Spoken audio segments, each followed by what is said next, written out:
Purbaya mengungkap sisi gelap kebijakan era Presiden Jokowi. Setelah negara dirugikan di sektor batubara dan Freeport, kini muncul temuan baru. Perusahaan baja asal Cina dengan pendapatan mencapai 4 triliun per tahun ngemplang pajak. Lebih parah lagi, perusahaan ini disebut diisi hampir seluruhnya oleh tenaga kerja asal Cina dan memasukkan identitas dengan membeli KTP warga lokal untuk membuat perusahaan bayangan. Kasus ini mengkonfirmasi bahwa banyak kebijakan Presiden Jokowi yang justru merugikan negara. Isu tenaga kerja asing Cina tidak bisa berbahasa Indonesia atau Inggris tanpa pekerja lokal hingga ngemplang pajak yang dulu sering dibantah, kini terbukti ada. Terima kasih Pak Purbaya, bongkar terus sisi gelap rezim sebelumnya, supaya para pemujanya sadar pemimpin yang diagungkannya selama ini ternyata terus menyebabkan kerugian negara.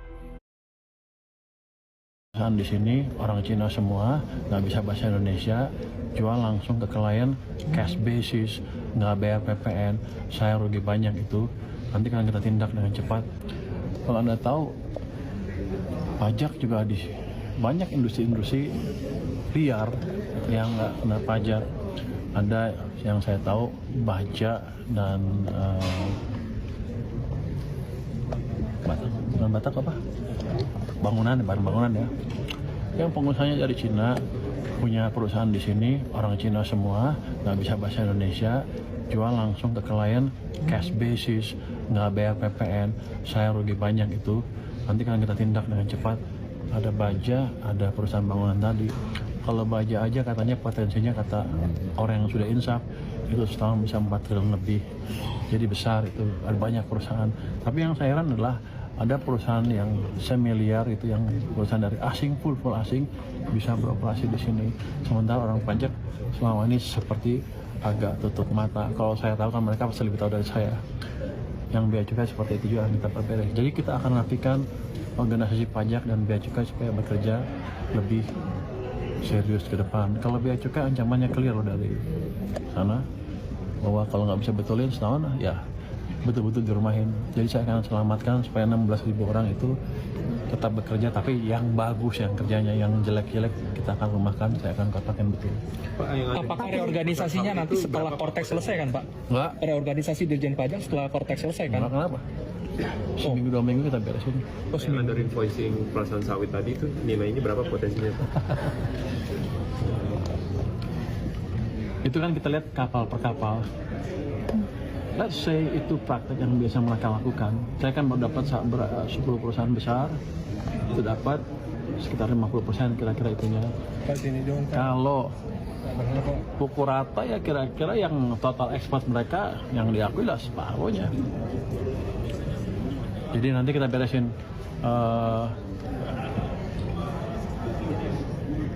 Mungkin kalau saya nggak tahu level pendidikannya seperti apa, tapi yang jelas kita akan kasih message ke mereka ke depan nggak bisa begitu lagi kita sikat perusahaan-perusahaan. Saya nggak peduli. Siapa aja Pak? Namanya udah dipegang Pak. Nantilah orang nanti dituntut gua. TBK nggak Pak? Baja ya? Di mana Pak? Baja ada perusahaan baja Cina loh, di sini loh, operasi di sini loh. Namanya mungkin mereka beli KTP tapi dia nggak bayar PPN. Nanti kita tadinya mau digerebek, tapi nanti deh kita lihat saatnya. Ya nah, nanti kita rame-rame ke sana. Tadinya mau minggu ini tapi belum siap orangnya. Minggu depan deh. Kita datang rame-rame ke tempat itu. Kita datangin mang bosnya nanya itu. Yang dua itu Pak. Lah. Oke, mau capek. Berarti udah cukup lama operasi di sini. Dan mereka akan operasi seperti itu dengan anggapan pemerintah Indonesia, pajak, bea cukai, keuangan, korup, sehingga bisa dibayar, sehingga mereka bisa melakukan praktik seperti itu, mau bayar PPN segala macam. Itu anggapan yang salah. Saya mau nunjukin ke mereka bahwa mereka salah.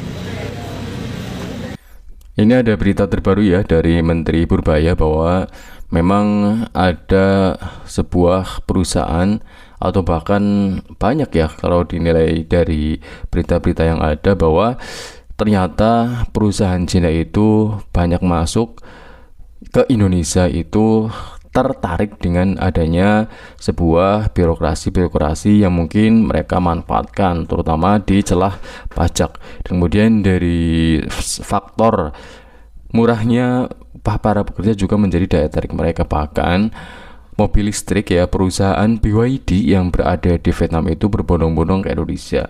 Bahkan tak tanggung-tanggung ya, dia akan mendirikan perusahaan terbesar se-Asia Tenggara. Luar biasa ya, pastinya itu akan menyerap tenaga kerja itu bisa lebih dari 10.000 atau bahkan puluhan ribu ya. Boleh dikatakan itu besar sekali guys ya, karena hanya di Indonesia pabrik yang mempunyai karyawan atau bahkan menyerap tenaga kerja yang sedemikian besar. Karena apa? Ya karena murahnya dari upah-upah yang mereka keluarkan. Berbeda dengan tenaga kerja di negara maju itu nggak sebagian besar gitu ya, karena mereka terbagi dari vendor-vendor, nggak langsung bikin dari awal sampai akhir gitu ya. Otomatis rata-rata para perusahaan di negara maju seperti Korea Selatan itu jarang sekali guys yang mempunyai karyawan itu sampai puluhan ribuan pun jarang sekali. Rata-rata itu ratusan atau bahkan puluhan, atau bahkan ada yang mereka itu bekerja dengan bosnya, sajangnemnya secara langsung. Karena mungkin saya nggak tahu ya, apakah mereka sangat mudah sekali untuk membuat perusahaan, tapi kadang-kadang juga mudah dungkar guys. Karena saking mudahnya membuat pabrik ya, perizinannya mudah mungkin ya, dan kemudian tahun sekarang berdiri, dia itu mengirim part tertentu kepada pabrik pusat, dan kemudian ya besoknya nggak ada gitu. Karena nggak kuat bayar lahan atau sewa gedung ya, akhirnya tutup. Dan itu terjadi di Indonesia, dan ini patut diwaspadai oleh para pejabat-pejabat yang mungkin mereka tertarik dengan adanya investor dari Cina. Terutama kemarin ada berita terbaru dari Sri Mulyadi yang menerima investor dari Cina, yaitu BYD yang tadinya itu dari Vietnam guys. Dan bahkan dari pihak BYD itu berjanji akan menyerap tenaga kerja itu 18.000, dan ternyata ada klausul ya dari penawaran dari Mulyadi agar mereka tertarik bahwa mereka akan nantinya bebas pajak. Nah, itu loh ya yang patut diwaspadai. Meskipun Deddy Mulyadi akan mendapatkan sebuah hasil positif ya dari BLT mungkin berkurang karena banyak masyarakat yang bekerja, otomatis APBD surplus lagi kan, karena nggak perlu mengeluarkan untuk BLT. Dan kemudian dari asuransi kesehatan BPJS yang tadinya nggak bayar atau mungkin nggak daftar gitu ya, nantinya pasti akan dapatkan asuransi atau premi yang lancar kan dari potongan-potongan gaji yang dikeluarkan. Dan begitu saja ini nggak terjadi dan sesuai dengan ekspektasi bahwa oke, nantinya semuanya akan lancar. Tapi nggak ada sih setiap proyek itu lancar, tapi dari sebagian oknum, beberapa oknum pasti ada yang ya seperti kita tahu ya, Cina itu agak sulit untuk dipegang secara prinsip ya. Dan semoga saja ini menambah informasi bagi teman-teman. Sampai jumpa di video selanjutnya.